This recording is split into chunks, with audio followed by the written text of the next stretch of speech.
What's happening, everybody? Justin, Bridgewater's Finest on YouTube, Blockbuster_guy on Twitter, and welcome to Week 10. Hang on. Oh, it's a text message from my buddy Richie Incognito.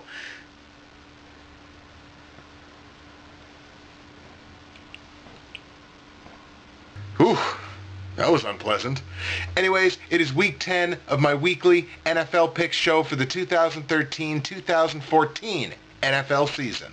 Gonna get right into the Week 9 results for you, and as you remember from last week, I said that Week 9 was going to be the turnaround here for my top two, my against the spread over-under. Didn't quite work out that way, unfortunately. I was 1-3 between the two of them. I missed both of my over-under plays. Told you to go under in New England and Pittsburgh, and New England finally found their balls and put up a good performance, so that went over. And then I told you to take over in Green Bay, Chicago, and Aaron Rodgers messes up his shoulder, so that game stays under. So karma is just out to screw me on my top two picks, but that's okay. I did go 1-1 against the spread. Told you to take KC -3, and that worked out. Missed out on Pittsburgh +7. Against the spread, I'm 8-10 this year. Over-under, I'm only 7-11, so we're looking at 15-21 on the year.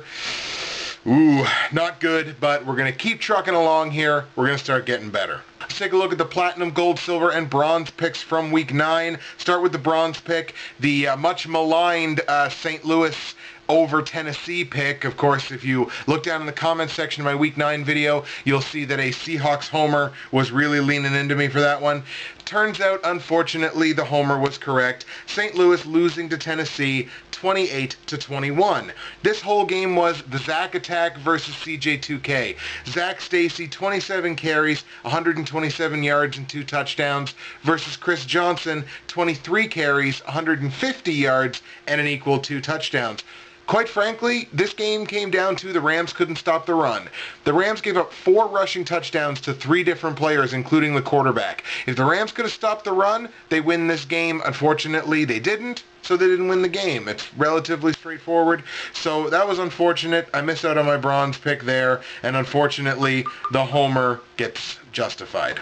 Move to the silver pick. I also missed out on the silver pick. I told you to take New Orleans to beat the Jets. That did not work out. The Jets pull up a fantastic defensive performance, win that game 26-20. Again, the Jets' defense was the story in this game. They forced 21 incomplete passes from Drew Brees, which is a big number for a guy like Brees. They also managed to get 2 interceptions off of Brees and held the Saints to only 41 total rush yards on only 13 carries. They only carried the ball 13 times, but really couldn't pull too much yardage out of those 13 carries. And another huge game for Chris Ivory. 18 carries on the ground, put up a $139 and got it into the end zone. Ivory starting to be a little hit and miss, but hey, at least he's starting to hit. The gold pick, I told you to take the Dallas Cowboys to beat the Minnesota Vikings. That worked out, but barely. All my lock picks were actually really close games or didn't work out in my favor at all. Dallas beats Minnesota 27-23 on a last-minute touchdown pass from Romo. Again, closer game than most people would have guessed. What really bugged me about this game from Dallas is they almost completely avoided the run. They only carried the ball 9 times in the whole game. And this is with a running back like DeMarco Murray. DeMarco Murray is no slouch. He's kind of had his injury issues here and there, but he's no slouch. To only carry the ball 9 times, they only put up 36 yards with those 9 carries, exactly 4 yards a carry, and did not find the end zone. As far as I'm concerned, if Dallas wants to win consistently, you got to put a little more focus on the run game. And the platinum pick, I told you to take the homers, Seahawks, to beat Tampa Bay. Of course, that worked out, but it took them to overtime. Seattle beats Tampa Bay 27-24 in overtime. The Seahawks come back from 21 points down. How do you get 21 points down to the worst team in football? That is disgusting. Mike Glennon, who is now quarterbacking Tampa Bay, which tells you all you need to know about Tampa Bay's season, Mike Glennon actually managed the game here fairly well. I think he only had 5 or 6 incomplete passes and almost beat a Super Bowl contender. Like, that is huge for a guy like Mike Glennon. I mean, Tampa Bay is all-world bad, but for them to almost beat Seattle, was really huge for them, and for quite a while it looked like Tampa Bay was going to win that game. Of course, Seattle comes back. Seattle's one of the best teams in the league, let's face it. So they come back, they beat Tampa Bay, so I got the platinum, got the gold, missed out on the silver and bronze. Overall, in Week 9, I was a relatively straight-up, respectable 8-5 on my games, 83 up and 50 down on the season, sitting in the 80th percentile on Yahoo. In the private pick'em league, I currently sit in third place now out of 22, managed to weed out another duplicate there. Third place out of 22, 732 out of 1,055 possible confidence points, a clip of 69%.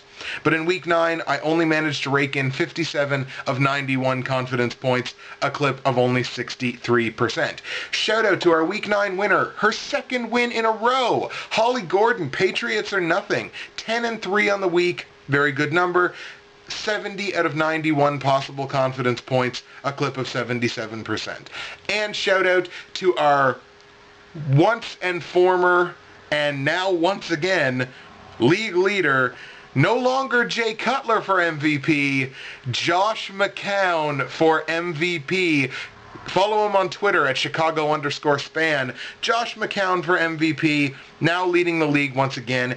85 up and 48 down on the season. 750 of 1,055 confidence points, a clip of 71% on the season. First to third place, only separated by a meager 18 points. Still real close at the top. But shout out to Patriots or Nothing for her second straight win. Congratulations, Holly. And to Josh McCown / Jay Cutler for MVP for once again becoming the overall leader. Alright, now since I don't want Eagles Nest pissing and moaning in the comments section on this video, I guess I better get to my Week 10 picks. Let's start with the top two against the spread and over-under. We're going to start with the over-under as always. My favorite OU play this week comes in the Washington-Minnesota game. The number here is 50. Take the over. Two fairly bad defenses, two fairly good offenses. Seems to me to be fairly cut and dry. But of course, as I say that, the game will probably end up under. But I look at these two teams and it's, you can put up the points, but can you stop anybody? Minnesota's okay at stopping people, especially at home, but I just don't see them stopping Washington enough to keep this number under 50. So in Washington, Minnesota, take over 50 points. And my second favorite OU play this week comes in the Indianapolis-St. Louis game. The number here is 44. Very, very cut and dry here for me. Indianapolis is at home. They put up the points when they're at home. This is the team, of course, that beat Seattle in Indianapolis. So they can do that. They can sure as hell put up their points on St. Louis. 44 is not a huge number. So in Indianapolis, St. Louis, take over 44 points. And let's look at the top two against the spread picks this week. I'm actually going to give you a couple of dogs here. I always like taking the underdog picks, and here are the plays. My favorite against the spread play this week comes in the New Orleans versus Dallas game. The number here is New Orleans, favored by a touchdown at home. New Orleans, of course, coming off that loss to the Jets. That's got to piss them off because not only was it the battle of the Ryan brothers, but New Orleans knows they're a better team than the Jets. So the fact that they lost to the Jets, even though it was in New York, has got to stick under their craw. They're going to want to put up a statement game here against Dallas. But Dallas's offense has really been churning lately. And while I don't necessarily think Dallas wins the game, I do think that they keep it close enough that 7 points is too many. So in Dallas at New Orleans, take Dallas +7. And my second favorite against the spread play this week comes in the Jacksonville at Tennessee game. The number here is Tennessee favored by 11 points at home. Chris Johnson, it turns out, can still run the football. That's very nice to see. But when was the last time you saw Chris Johnson put up two really good games back-to-back? Two, over 100-yard, at least one touchdown game back-to-back. I'll tell you how long it's been. It's been a full season. Hasn't been since weeks 9 and 10 of last season has Chris Johnson put up over 100 yards and at least one touchdown in back-to-back games. Is Jacksonville the perfect opponent to do that against? Yes. Is Chris Johnson going to do it in this game? No. And if Chris Johnson can't do that in this game, 11 points, far too many. So in Tennessee versus Jacksonville, take the dogs. Take Jacksonville against the spread +11. That's my second favorite against the spread play this week. Now let's take a look at the platinum, gold, silver, and bronze picks for Week 10 in the NFL. I'm going to start with the bronze pick. Of course, I did get this pick wrong last week, still sitting respectably at 6-3 with the bronze pick this year. My bronze pick comes in the Seattle at Atlanta game. What more can you say about the Falcons? Hello, when can we get Julio Jones and Roddy White back, please? Because without them, this team has just fallen apart this year. They have to be the most disappointing team in the NFL this year. People can probably argue that with me, and if you want to argue it, put it in the comments section below. And you look at Seattle, and Seattle's done some great things. They've now shown that they can win from behind. They can win big. They can win those close games. They can close out games. Seattle has got to probably look like a real Super Bowl frontrunner here, even though the game's in Atlanta. I cannot see Atlanta winning this game. You would need a huge performance out of Tony Gonzalez, a huge performance out of Matt Ryan, and poor Matt Ryan just is not looking like the quarterback who, to his nickname, has ice in his veins. You're not seeing that. That's not this year's Matt Ryan. In Seattle at Atlanta, I'm taking Seattle for my bronze pick on the road. My silver pick, which I am also 6-3 on this year, I also got wrong last week, comes in the Houston at Arizona game. And you might think this is a game that I would kind of want to stay away from. Houston has kind of been almost looking like they're maybe kind of coming around, but the way that I look at this is Arizona is 3-1 at home this year. I believe it's 3-1. You can double check my numbers there. A good home team. They're not a good football team, but they're a good home team. And I don't think Houston has won a game on the road this year. No, sorry, that's a lie. They beat San Diego on the road in Week 1, I believe.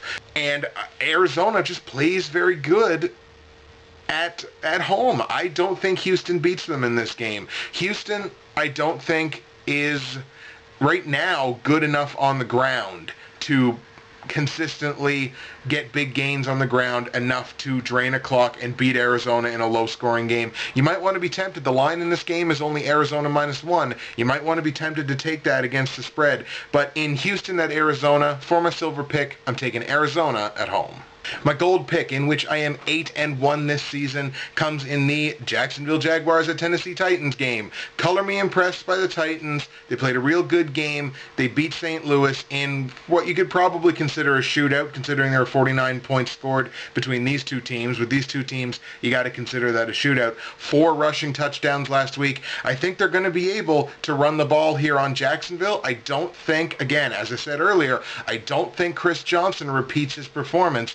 Ergo, I think the game stays closer than the 11 points on the spread, but quite frankly, Tennessee wins this game just by virtue of just being a better team in virtually every aspect of the game. So Jacksonville at Tennessee, taking Tennessee for my 8-1 so far on the season, gold pick. And the platinum pick, where I am an undefeated 9-0. You know what? I've spent a decent portion of this video making fun of Nicholas Allen, who is the Seahawks homer, in the comments section from the previous video. You can go back and take a look at it. So this is going to be my admittance to him. He was right about the St. Louis, Tennessee game. St. Louis, not a very good football team. Definitely hurts to not have Sam Bradford. So my platinum pick comes with the Indianapolis Colts putting an absolute shit-kicking on the poor St. Louis Rams at home for Indianapolis. That's going to be my platinum pick. I'm going to take the Colts at home. Colts are a great team. Colts are a sleeper. I like the Colts, obviously, and I like the Colts in this game big time. St. Louis had 2 opportunities there at home and unfortunately lost them both. I don't see them getting a tough win on the road here. So, going to take the Colts to beat St. Louis at home. That's the platinum pick, where again I am an undefeated 9-0 on the year. Now it's time to take a look at the rest of my Week 10 picks in the National Football League. Here they come.